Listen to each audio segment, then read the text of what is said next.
Hello बच्चों, welcome to the my YouTube channel educational point. तो स्वागत है आपका मेरे इस नए वीडियो में। आज हम लेके आए हैं आप लोगों के लिए गीत।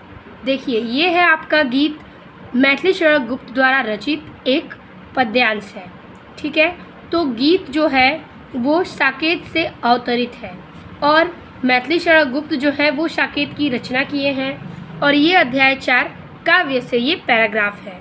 इस गीत में कह रहा है कि साकेत से अवतरित निम्न काव्य पंक्तियों में कवि ने वन को गए लक्ष्मण की पत्नी उर्मिला के विरह व्यथा की मार्मिक चित्रण किया है। अनेक ऋतुओं में विरहिणी उर्मिला का विरह आशहा हो जाता है। तो इस पूरे कविता में, पूरे पद्यांश में उर्मिला की पत्नी लक्ष्मण की पत्नी उर्मिला का वर्णन किया गया है। तो जो लक्ष्मण है वो वन में जाते हैं तो उनके विरह में वो कैसे व्याकुल हैं, उनके भाव को उर्मिला के द्वारा व्यक्त किया जाता है। तो पहला पैराग्राफ कह रहा है कि नीरख सखी ये खंजन आए, फेरे उन मेरे रंजन के नयन, इधर मन भाए, फैला उनके तन का आतप मन से सरसराए। इसके आगे की भी लाइन है, पहले हम इतने का अर्थ समझ लेते हैं। कह रहा है कि नीरख सखी ये खंजन आए। उर्मिला अपनी सखी से कहती है, क्या कहती हैं कि हे सखी ये नीरज आए, मतलब खंजन, कि हे सखी तू देख ये खंजन के पक्षी यहाँ आए हुए हैं। फेरे उन मेरे रंजन के नयन इधर मन भाए। मुझे लगता है कि ये जो खंजन पक्षी इधर आए हैं मेरे मनोरंजन के लिए और मेरे प्रियतम के द्वारा इधर आए हैं। तो मेरे प्रियतम लक्ष्मण के द्वारा ये खंजन पक्षी उनके नयन यानी कि नेत्रों के आधार पर इधर मेरे मन को भाने के लिए आए हैं। फैला उनके तन का आतप मन से सरसराए। तो फैल जाता है उनके मन के भाने के लिए, मन को भाने के लिए फैल जाता है, उनके माध्यम से वो भेजे गए हैं और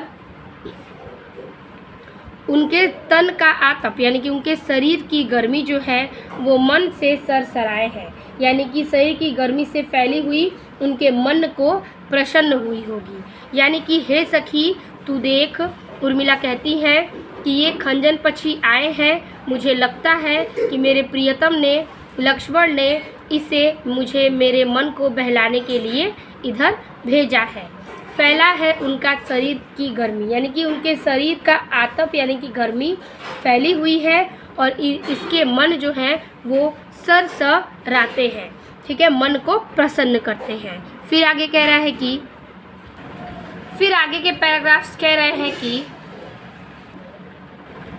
घूमे वे इस ओर वहाँ, ये हंस यहाँ उड़ छाए, करके ध्यान आज इन जन का निश्चय वे मुस्काए। फूल उठे हैं कमल अधर से, यह बंदूक सुहाए, स्वागत स्वागत शरद भाग्य से मैंने दर्शन पाए, नभ ने मोती वारे लो ये अश्रु अर्ध्य भर लाए। तो इस पैराग्राफ में इसका अर्थ कहना चाहता है कि घूमे वे इस ओर वहाँ, यानी कि ये जो खंजर के पक्षी हैं वो वन में इधर उधर घूम रहे होंगे।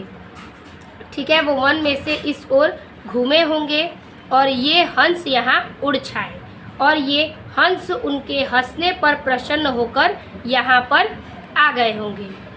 करके ध्यान आज इस जन का निश्चय वे मुस्काए, मतलब कि वो मुझे लगता है कि मेरा ध्यान करके वह निश्चय ही मुस्काए होंगे और इसलिए उन्होंने ये सब कुछ मुझे दिखाने के लिए इधर भेजा है। यानी कि उनका ख्याल आया होगा मेरे प्रति और वह मुझे सोचकर मुस्कुराए होंगे और निश्चय ही उनकी मुस्कुराहट में मुझे मुस्कुराने के लिए उन्होंने ये सब दिखाने के लिए भेजा है। फूल उठे हैं कमल, यानी कि कमल जो है वो सारे फूल उठे हैं यानी कि विकसित हो उठे हैं। अधर से यह बंदूक सुहाए, अधर से यानी कि उनके होठों के समान ये लाल बंदूक फूल सुबह हो उठे हैं, यानी कि बंदूक का फूल होता है जो लाल लाल होते हैं, तो उनके होठों के समान ये बंदूक के लाल फूल और भी सुहावने और सुशोभित लगते हैं। स्वागत स्वागत शरद, कि हे शरद ऋतु तुम्हारा स्वागत है। भाग्य से मैंने दर्शन पाए, मैंने भाग्य से आपके दर्शन पाए हैं। कि हे शरद ऋतु आपका स्वागत है, मैंने भाग्य से ही आपके दर्शन पाए हैं। नभ के मोती वारे, नभ मीन्स आकाश, तो आकाश में मोती वारे, वारे का मतलब होता है ओस, तो आकाश में ओस के रूप में मोती गिराए हैं। ये अश्रु अर्ध्य भर लाए, और ये अश्रु यानी कि आंसू, अर्ध्य यानी कि आधे जल में, मेरे आंसू जो हैं वो तुम्हारे स्वागत में अर्ध जल लेकर आए हैं। ठीक है, मेरे आंखों के आंसू तुम्हारे स्वागत के लिए जल भरकर लाए हैं। ठीक है, तो जैसा कि मैंने आपको संदर्भ इसका बताया, हेडिंग करेंगे और इसके संदर्भ को और उसकी व्याख्या को लिखेंगे। तो हेडिंग हम करेंगे ऐसे, जैसे कि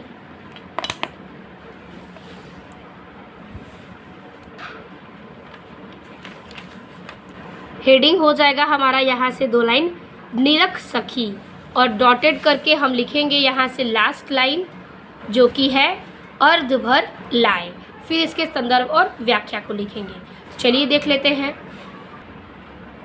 तो इस प्रकार से मैथिली शरण गुप्त का गीत रचित है, काव्य से है, कक्षा 12 का अध्याय 4 है। ये हेडिंग है पहला, निरख सखी, डॉटेड अर्ध्य भर लाए।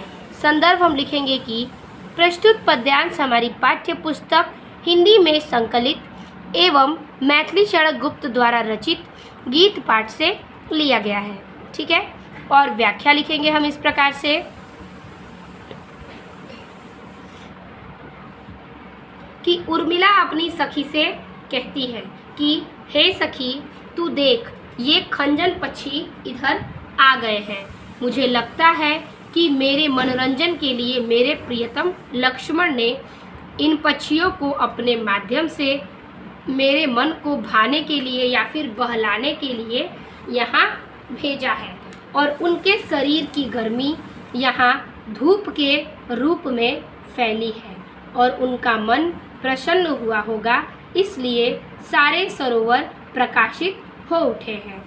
वह वन में से इस ओर घूमे होंगे, और ये हंस उनके हंसने और प्रसन्न के लिए उगाए होंगे या फिर आ गए होंगे।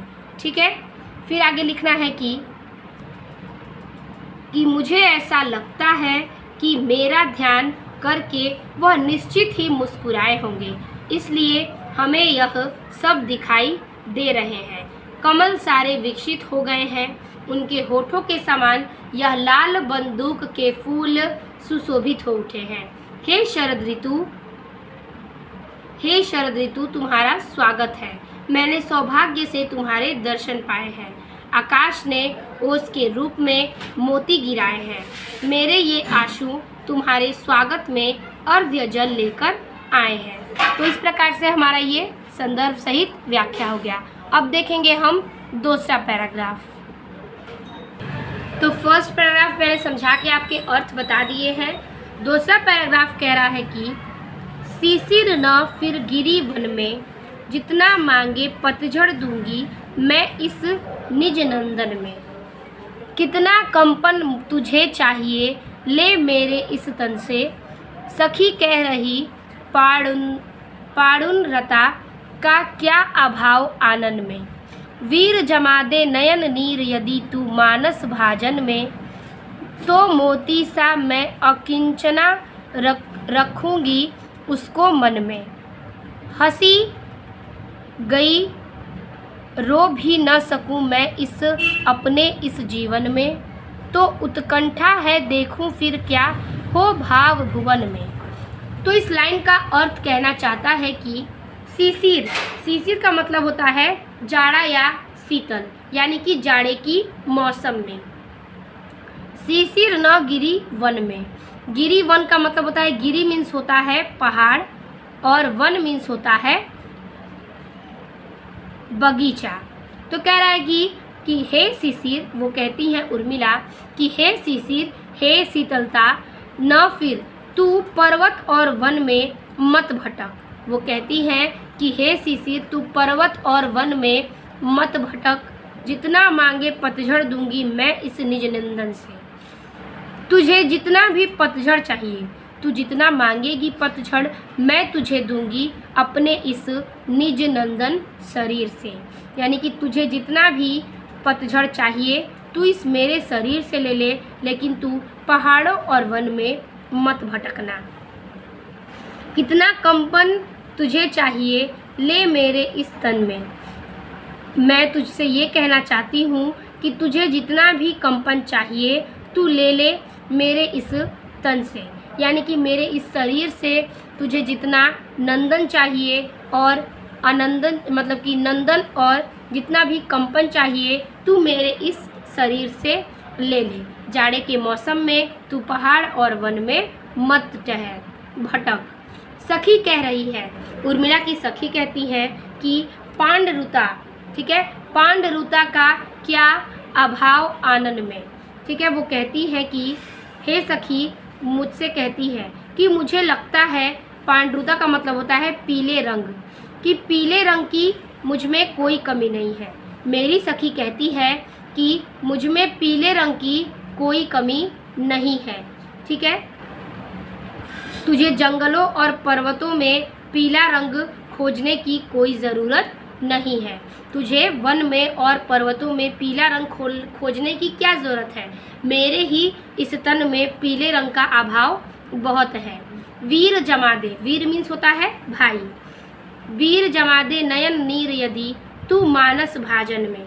वीर जमादे यानी कि हे भाई, मेरे आँखों में आंसू बहते रहते हैं, तो मेरे भाई मेरे मानस रूपी पात्र के आंसुओं को तू जमा दे। क्या कर कि तुझे जाड़े के मौसम में जमाना है तो तू मेरे आंसुओं को जमा दे। तो मोती सा मैं अकिंचना रखूंगी उसको मन में। तो मोती के समान उसको संभाल कर रखूंगी मैं अपने इस मन में। तो मोती सा संभाल कर रखूंगी मैं अपने इसको मन में। हंसी गई रो भी न सकूं मैं अपने इस जीवन में। मैं हंस भी नहीं सकती और रो भी न सकूं मैं इस अपने जीवन में। मैं अपने जीवन में अब हंस भी और रो भी न सकूं। तो उत्कंठा है देखूं फिर क्या हो भाव भुवन में। तो कि जानने की मेरी इच्छा है कि मैं इस संसार में भाव से क्या होता है मैं देखना चाहती हूँ। कि वो उत्कंठा यानी कि मैं जानने की इच्छा रखती हूँ और देखना चाहती हूँ कि इस संसार में भाव का भुवन क्या होता है। ठीक है, ये उर्मिला कहती हैं किससे, जाड़े के मौसम में उस भटकते हुए वन में शिशिर से। ठीक है, तो इसी प्रकार से इसका अर्थ मैंने आपको समझाया। अब हम इसके संदर्भ और व्याख्या को देखेंगे। तो हेडिंग कर लेंगे शिशिर न, डॉटेड लिखेंगे और लास्ट के 2 अक्षर भाव भुवन में, फिर संदर्भ और व्याख्या। तो इस प्रकार से हम हेडिंग कर लेंगे शिशिर न डॉटेड भाव भुवन में। संदर्भ पूर्ववत रहेगा जो कि मैंने आपको भी बताया, और व्याख्या लिखेंगे इसमें कि हे शिशिर यानी कि जाड़ा और शीतलता के मौसम, तू पर्वत और वन में मत भटक। तुझे जितना चाहिए पतझड़ मैं तुझे अपने इस शरीर से दूंगी। तू वन में भटकना मत। तुझे जितना भी कंपन चाहिए तू मेरे इस तन से ले ले, क्योंकि मुझ में कंपन बहुत है। अपने लक्ष्मण के वन जाने के प्रति मुझ में कंपन बहुत है। तो हे शीतलता शिशिर, तू मेरे शरीर से कंपन को ले जा। मेरी सखी मुझसे कह रही है कि मुझ में पीले रंग की कोई कमी नहीं है। तुझे जंगलों में पर्वतों से, ठीक है, तुझे जंगलों में पर्वतों में पत्तों को पीला करने की कोई ज़रूरत नहीं है। तुझे पीला रंग पसंद है तो तू मेरे तन से ले जा। मेरे आँखों से आंसुएं बहते रहते हैं। तू मेरे भाई मेरे मानस रूपी पात्र में मेरे आंसुओं को जमा दे और जमा दे।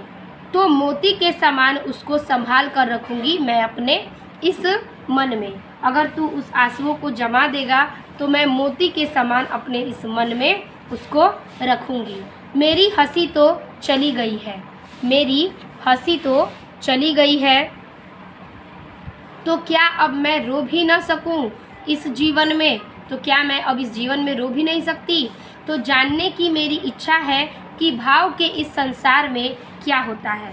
तो इस संसार में भाव क्या होता है मैं देखना और जानना चाहती हूँ।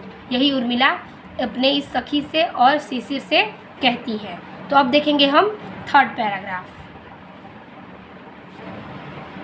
थर्ड पैराग्राफ कह रहा है कि मुझे फूल मत मारो, मैं अबला बाला वियोगिनी, कुछ तो दया विचारो, होकर मधु के मीत मदन, पटु तुम कटु गरल न गारो, मुझे विकलता तुम्हें विफलता, ठहरो श्रम परिहारो, नहीं भोगिनी यहाँ यह मैं कोई, जो तुम जाल पसारो, बल हो तो सिंदूर बिंदु यह हर नेत्र निहारो, रूप दर्प कन दर्प तुम्हें तो मेरे पति पर वारो, लो यह मेरी चरण धूली उस रति के सिर पर धारो।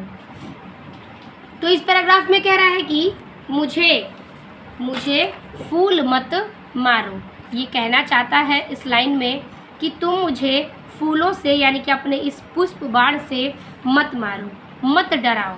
मैं अबला बाला वियोगिनी, अबला का मतलब होता है आपका कमज़ोर स्त्री, बाला मीन्स होता है युवती, और वियोगिनी मीन्स होता है आपका क्या, वियोग से भरी हुई स्त्री।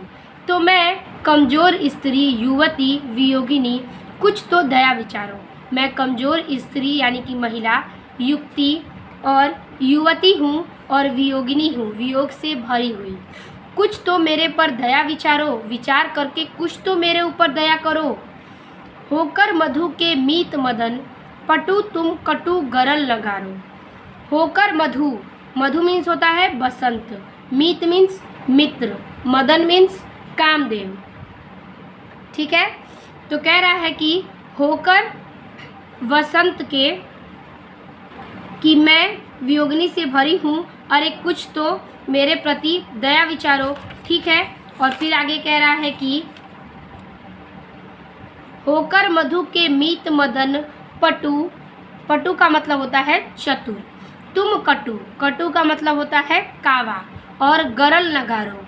ठीक है, गरल का मतलब विष और गारो का मतलब कि उसे न निकालो। तो कहती हैं कि हे कामदेव, हे कामदेव, तुम बसंत के चतुर मित्र होकर तुम मुझ पर अपना कड़वा विष मत गारो, यानी कि मत डालो। कि हे कामदेव, तुम वसंत के मित्र हो और तू चतुर मित्र हो, और तुम मुझ पर यह कड़वा विष मत गारो।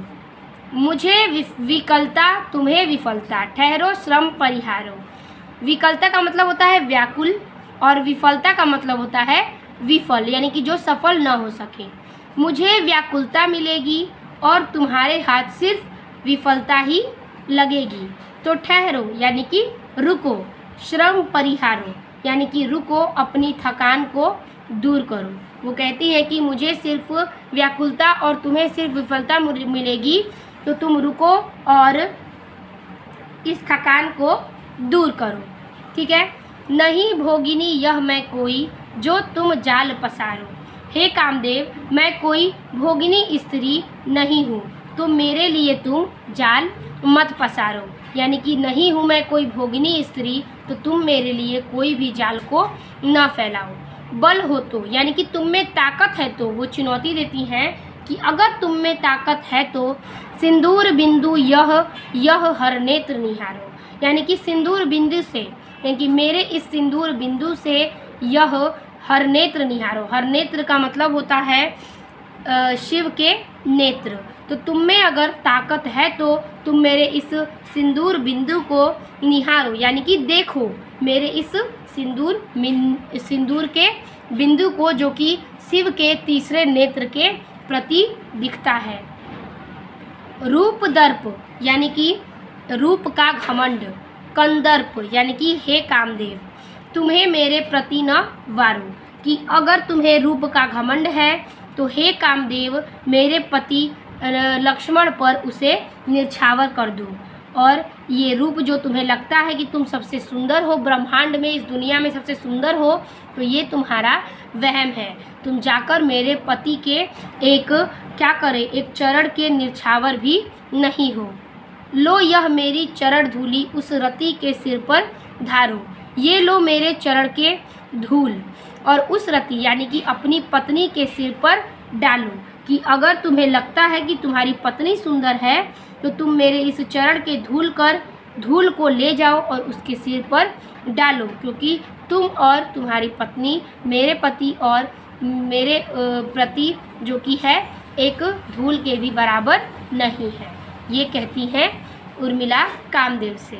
ठीक है, तो जैसा कि मैंने आपको थर्ड पैराग्राफ बताया है, इसका हम भी संदर्भ और व्याख्या लिखेंगे। हेडिंग कर लेंगे मुझे फूल मत और डॉटेड करके लास्ट हेडिंग कर लेंगे सिर पर धारो। तो इस प्रकार से हेडिंग लिखेंगे तीसरे का, मुझे फूल डॉटेड सिर पर धारो, संदर्भ पूर्वरत ही रहेगा। और व्याख्या में लिखेंगे कि मुझे अपने पुष्प बाण से मत मारो, मत सताओ, एक तो मैं अबला स्त्री यानी कि कमजोर स्त्री हूँ, युवती हूँ और वियोग से भरी हुई वियोगिनी हूँ। अरे कुछ तो मेरे प्रति दया करो, मेरे प्रति दया के विचार करो। हे कामदेव मुझे अपने फूल से मत मारो। हे कामदेव तुम वसंत के चतुर मित्र होकर के तुम मुझ पर अपना कड़वा विष मत डालो। मुझे व्याकुलता मिलेगी और तुम्हारे साथ सिर्फ विफलता ही मिलेगी, इसलिए रुको, अपनी थकान को दूर करो। हे कामदेव मैं कोई भी भोगिनी स्त्री नहीं हूँ कि मेरे लिए जाल तुम पसार रहे हो। अगर तुम में ताकत है तो मेरे सिंदूर बिंदु को देख लो, तुम इसे शिव के नेत्र ही समझो, क्योंकि ये सिंदूर बिंदु शिव का ही नेत्र है। अगर तुम्हें रूप का घमंड है तो हे कामदेव मेरे पति लक्ष्मण पर निछावर कर दो। ये रूप अगर तुम्हें लगता है कि तुम सबसे सुंदर हो, तुम्हें लगता है कि तुम सबसे सुंदर हो, सुंदर आदमी हो, तो तुम जाओ अपना ये रूप मेरे प्रियतम लक्ष्मण के चरणों में निछावर कर दो। अगर तुम्हें लगता है कि तुम्हारी पत्नी सुंदर है तो लो मेरे चरण के धूल जाकर उसके सिर पर निछावर कर दो। ठीक है, तो यही बात अपनी व्याख्या में उर्मिला कहती है। आपको इसी प्रकार से लिखना है एक एक वर्ड को।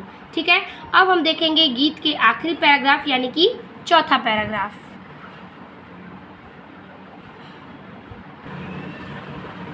अगला लाइन और अगला पैराग्राफ कह रहा है कि यही आता है इस मन में, छोड़ धाम धन जाकर मैं रहूं उसी वन में। ठीक है, तो यहाँ पर कहती हैं उर्मिला की मेरे मन में यही विचार आते हैं कि मैं छोड़ धाम धन जाकर यानी कि छोड़ दूँ इस धाम को, इस धन को, इस परिवार को और जाकर मैं भी रहूं उस वन में यानी कि उस जंगल में, उस बगीचे में। मेरा मन और कभी विचार आता है कि मैं इस सारे धन और धाम को छोड़कर मैं भी उस वन में अपने प्रियतम लक्ष्मण के साथ जाकर रह लूं। प्रिय के व्रत में विघ्न न डालूं, रहूं निकट भी दूर व्यथा रहे, पर साथ साथ ही समाधान भरपूर। हर्ष डूबा हो रोदन में, यही आता है इस मन में। तो वो कहती हैं कि प्रिय के व्रत में, ठीक है, मेरे प्रियतम के व्रत में मैं विघ्न मीन्स बाधा न डालूं और रहूं निकट भी दूर भी। वो कहती है कि मुझे ऐसा लगता है और विचार आता है कि फिर विचार मैं करती हूँ और सोचती हूँ कि मैं कुछ ऐसा करना चाहती हूँ कि उनके व्रत में कोई बाधा भी ना आए और मैं दूर भी रहूँ, निकट भी उनके पास रहूँ और दूर हो करके, कि मैं उनके निकट भी रह सकूँ दूर हो करके और व्यथा रहे पर साथ साथ ही समाधान भरपूर। व्यथा मीन्स चिंता, यानी कि मुझे चिंता तो है पर उसका मैं ऐसा कुछ चाहती हूँ करना जिसके लिए मुझे चिंता भी हो पर साथ ही साथ उसका समाधान भी हो। दर्द पीड़ा भी हो पर उसका समाधान भी हो, दर्द भी हो पर उसका उसकी भरपूर दवा भी हो। हर्ष डूबा हो रोदन में, यानी कि हर्ष डूबा हो रोदन में, यानी कि मैं रोती भी रहूं और हंसती भी रहूं, यही आता है इस मन में और यही मेरे मन में विचार आते हैं। फिर आगे कह रहा है कि बीच बीच में उन्हें देख लूं मैं झुरमुट की ओट में, जब वे निकल जाएं तब लेटूं उसी धूल के लोट, उसी धूल में लोट, रहे रत वे निज साधन में, यही आता है इस मन में। वो कहती हैं कि मैं चाहती हूँ कि बीच बीच में मैं उन्हें देख लूँ जंगल के किसी झाड़ी, झुरमुट का मतलब झाड़ियों में और ओट का मतलब उसके आड़े, क्योंकि मुझे मेरे मन में विचार आता है कि मैं बीच बीच में उन्हें देखने जाऊं जंगल की झाड़ियों के आड़े में, जब वे निकल जाएं तब लेटूं, जब वे जंगल के उस रास्ते से आगे निकल जाएं तब मैं उसी धूल में लौट जाऊं। रहे रत वे निज साधन में, वो रहते हैं, ठीक है, वे अपने लक्ष्य में लीन है और यही मेरे मन में विचार आता है। मैं ये सब करने के लिए सोचती हूँ पर उनका जो लक्ष्य है वो उसी की साधना में लीन है और यही मेरे मन में बार बार विचार आता है। फिर आगे की लाइन कह रही है कि लास्ट पैराग्राफ यानी कि लास्ट वाला लाइन कह रहा है कि जाती जाती गाती गाती कह जाऊं यह बात, धन के पीछे जन जगती में उचित नहीं उत्पात, प्रेम की ही जय जीवन में, यही आता है इस मन में। कि मैं जाते जाते और गाते गाते यह कह जाऊं बात, यानी कि मैं जाते जाते और गाते ही यह बात कह जाती हूँ कि धन के पीछे जन, यानी कि धन के पीछे संसार में उचित नहीं उत्पात, यानी कि जगती, कि धन के पीछे जन जो है इस संसार में क्या सिर्फ वही एक उचित उत्पात है? नहीं। तो वो कहना चाहती हैं कि मैं यह बात कह जाती हूँ कि धन के पीछे संसार में उत्पात उचित नहीं होता, प्रेम की ही जय विजय में, प्रेम की ही अंत में विजय होती है और यही आता है इस मन में। तो यही बात आती है मेरे इस मन में, ठीक है, यही विचार आता है मेरे इस मन में कि प्रेम की ही अंत में विजय होती है। तो मुझे यहीं से रहकर उनके निकट भी रहना है, दूर भी रहना है और उनकी हंसी को भी देखना है और उनके हर एक बाधे को भी समझना है, ठीक है। वो तो व्रत पूरा करने गए हैं वन में, मुझे जो करना है यहीं से करना है, ठीक है। तो इस प्रकार से आपका ये सारा पैराग्राफ समाप्त होता है। तो हम देखेंगे इसके संदर्भ और व्याख्या। हेडिंग कर लेंगे हम यही आता है और लास्ट में लिखेंगे इस मन में। तो हेडिंग करेंगे कि यही आता है डॉटेड इस मन में, संदर्भ पूर्ववत रहेगा। व्याख्या, उर्मिला कहती हैं कि मेरे मन में यही ख्याल आता है कि सब धन धाम परिवार सब छोड़कर मैं भी उस वन में रह जाऊं जहां मेरे प्रियतम हैं। फिर विचार करती हूँ कि मेरे प्रिय तो मेरे व्रत में गए हैं और उनके व्रत में मैं विघ्न क्यों डालूं। मैं कुछ ऐसा करना चाहती हूँ कि उनके निकट भी रहूँ और दूर भी रहूँ। फिर लिखना है कि हमारे अंदर चिंता तो रहे पर साथ ही उसका समाधान भी हो, दर्द हो पर उस दर्द की दवा यानी कि समाधान भी हो, हमारा रोदन हो और हर्ष भी हो। रोदन यानी कि मैं उनके पास भी रहूं और रोती भी रहूं और हंसती भी रहूं। यही मेरे मन में विचार आता है कि मैं जंगल की झाड़ियों के आड़ के बीच बीच में उनके दर्शन भी कर लूं और वह जंगल के जिस मार्ग से जाएंगे उसी धूल में मैं लौट जाऊं। वे अपने लक्ष्य को लीन हो जाएंगे, यही मेरे मन में विचार आता है। फिर लाइन चेंज करेंगे और लिखेंगे कि उर्मिला कहती हैं कि जाते जाते गाते हुए मैं यह बात कह जाती हूँ कि धन के पीछे संसार में उत्पात उचित नहीं होता है, अंत में विजय प्रेम की ही होती है। इस जीवन में यही मेरे मन में विचार आता है, ठीक है। तो इस प्रकार से हमारा ये टोटली आपका जो है संदर्भ सहित व्याख्या और सारे पैराग्राफ्स के अर्थ मैंने आपको टोटली बता दिए। तो आई होप आपको वीडियो पसंद आई होगी और अच्छे लगे होंगे। गीत का सारा पैराग्राफ्स आपके इस एक वीडियो में मिल जाएंगे। अगर आपको और भी सारे चैप्टर्स के वीडियोस को देखना है तो मेरे प्लेलिस्ट में आप जाके इन सारे क्लास 12 के वीडियोस को देख सकते हैं। तो वीडियो अच्छी लगे तो लाइक कमेंट शेयर कीजिएगा। मिलते हैं आपसे अगले वीडियो में, तब तक के लिए धन्यवाद।